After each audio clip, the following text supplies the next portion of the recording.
गुजरात की ही बात कर लेते हैं आपसे। एक बड़ा दर्दनाक हादसा हुआ। नहीं, जितने मेरे पास अल्फाज नहीं है उस इंसानियत से दर्दनाक वाक़े के बारे में बयान भी कर सकूं। जब मैं सोचता हूं कि रात के अंधेरे में जो लोग अपना एक त्यौहार मनाने के लिए, रिलीजियस त्यौहार मनाने के लिए गए और पानी में गिरते हैं, क्या बीती होगी उन लोगों पर। यानी एक दर्दनाक तकलीफदेह बात है। हम तो सिर्फ ये उम्मीद करते हैं कि देश के प्रधानमंत्री श्री नरेंद्र मोदी और उनकी सरकार जो गुजरात में है वो मरने वालों से इंसाफ करेगी। सिर्फ जबानी खर्च ना हो, मरने वालों को ये पता चल जाए, यकीन हो जाए कि इंसाफ हो रहा है।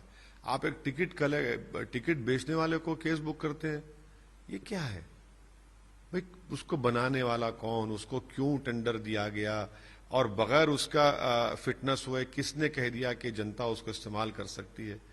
ये मुद्दा है। देखिए, आप सिर्फ बोले जाएंगे इंसाफ होगा, हम आश्वासन देंगे, सब जबानी खर्च है।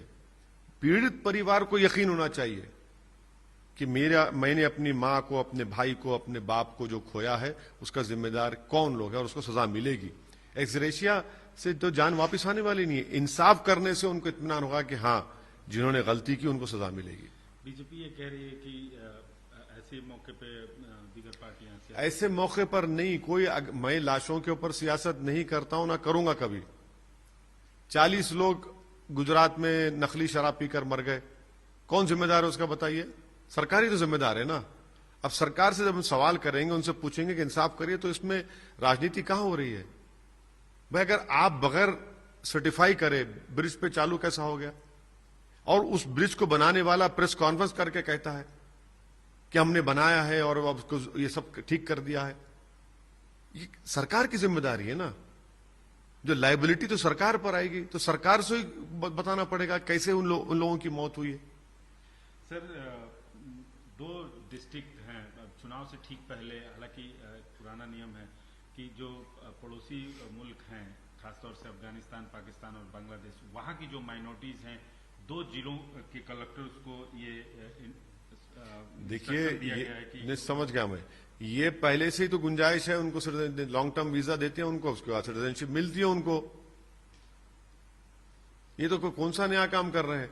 हम ये कह रहे हैं कि, और भाजपा कहती है कि बांग्लादेश में हमारे हिंदू भाइयों पर जुल्म हो रहा है, आपने कट ऑफ डेट लगा दी। फिर भाजपा कहती है अफगानिस्तान में हमारे सिख भाइयों पर, हिंदू भाइयों पर जुल्म हो रहा है, तो आपने कट ऑफ डेट लगा दी। आप रिलीजन न्यूट्रल इस कानून को बनाइए और CAA को NPR NRC से जोड़कर देखना पड़ेगा, अलहदा नहीं देख सकते इसको। अंग्रेजी में जो कहावत है कि the devil is in the detail, detail NPR NRC में है, और सुप्रीम कोर्ट सुन रहा है, देखते हैं क्या होता है। सर, एक कमेटी बनाई गई है यूनिफॉर्म सिविल कोड के लिए गुजरात में, उस पर आपका क्या कहना है? यूनिफॉर्म सिविल कोड की जो चुनाव से पहले भाजपा ने कमेटी बनाई है, वो अपनी नाकामियों को, अपनी गलत फैसलों को छुपाने के लिए एक कमेटी बनाई गई है कि यूनिफॉर्म सिविल कोड के बारे में सोचेंगे, कैसा करेंगे। आप ये बताइए, Shri Narendra Modi, Hindu undivided family tax rebate सिर्फ हिंदुओं को क्यों मिलता है? मुसलमान ईसाइयों को भी दीजिए। ये तो राइट टू इक्वालिटी के खिलाफ है भारत के संविधान के। गुजरात में डिस्टर्ब्ड एरियाज एक्ट है, एक मुसलमान की दूसरे समुदाय घर खरीदने की इजाजत DM देता ही नहीं है। यह यूनिफॉर्म सिविल कोड है।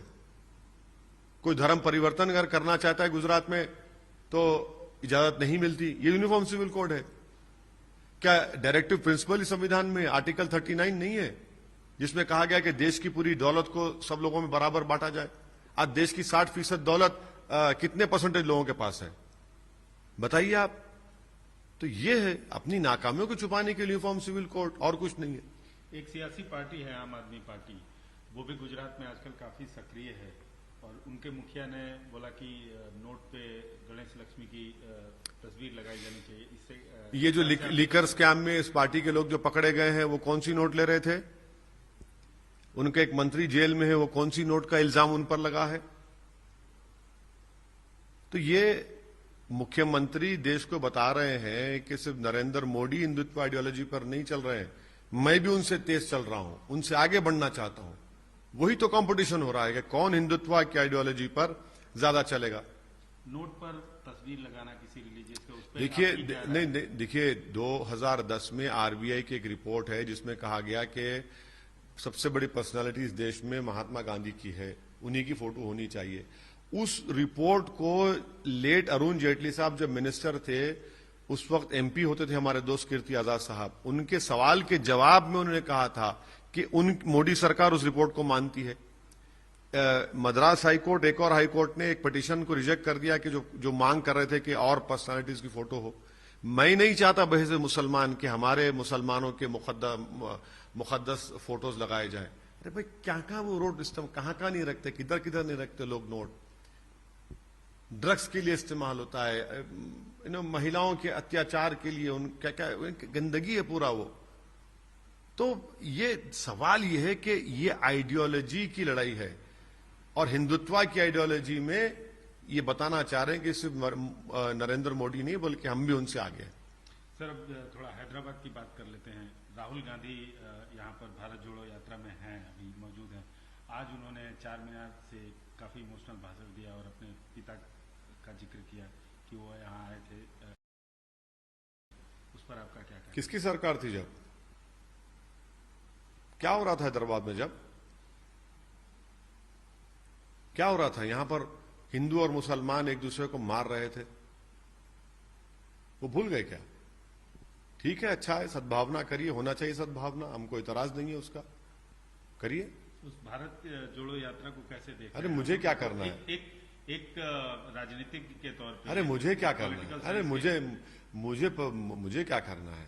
वो उनकी पार्टी का प्रोग्राम है, वो देख लें, वो बताएं। आपको नहीं कुछ करना है, लेकिन उनकी पार्टी के एक लीडर जयराम रमेश ने आपके बारे में आज कमेंट किया, बोला कि आप ऑक्सीजन देते हैं बीजेपी को और बीजेपी आपको ऑक्सीजन देते हैं, आप उनको बूस्टर डोज देते हैं। राहुल गांधी अमेठी से हार गए तो ऑक्सीजन किसने बंद की? मैंने बंद की। 200 एमपी थे, 14 के चुनाव में 44 या 45 पे आ गए तो किसने ऑक्सीजन बंद की? इन कांग्रेसियों को जो अहंकार में डूबे हुए हैं, उनको ये समझ नहीं आता कि उनकी ऑक्सीजन कैसे बंद हो गई है। और मैं तो ये चाहूंगा कि इस महाशय की तरह ऐसे 100 लोग राहुल गांधी की तरफ जमा हो जाएं, तो अपोजिशन पार्टी को करने की जरूरत ही नहीं है। गालिब ने इन्हीं के लिए कहा था, जिसके दुश्मन आसमां क्यों हुए। सर एक अंतिम सवाल, आज राहुल गांधी भारत जोड़ो यात्रा में थे और नेकलेस रोड तक गए, वही उसी नेकलेस रोड पे इंदिरा गांधी की मूर्ति लगी, उन्होंने वहां माल्यार्पण किया, लेकिन 4 कदम बाजू में नरसिम्हा राव जी की मूर्ति थी, वहां नहीं किया, ऐसी खबरें आ रही हैं। ये तो कांग्रेस में जो अभी जो लोग हैं उनको बोलना चाहिए। हमारे दोस्त हैं सीधर बाबू करीमनगर के, उनको बोलना चाहिए ये बात, उनकी पार्टी के लोगों को बोलना चाहिए। हम क्या बोलेंगे? हमसे सवाल ही करना गलत है। तो कांग्रेस पार्टी को बताना चाहिए कि वो क्या वजह है।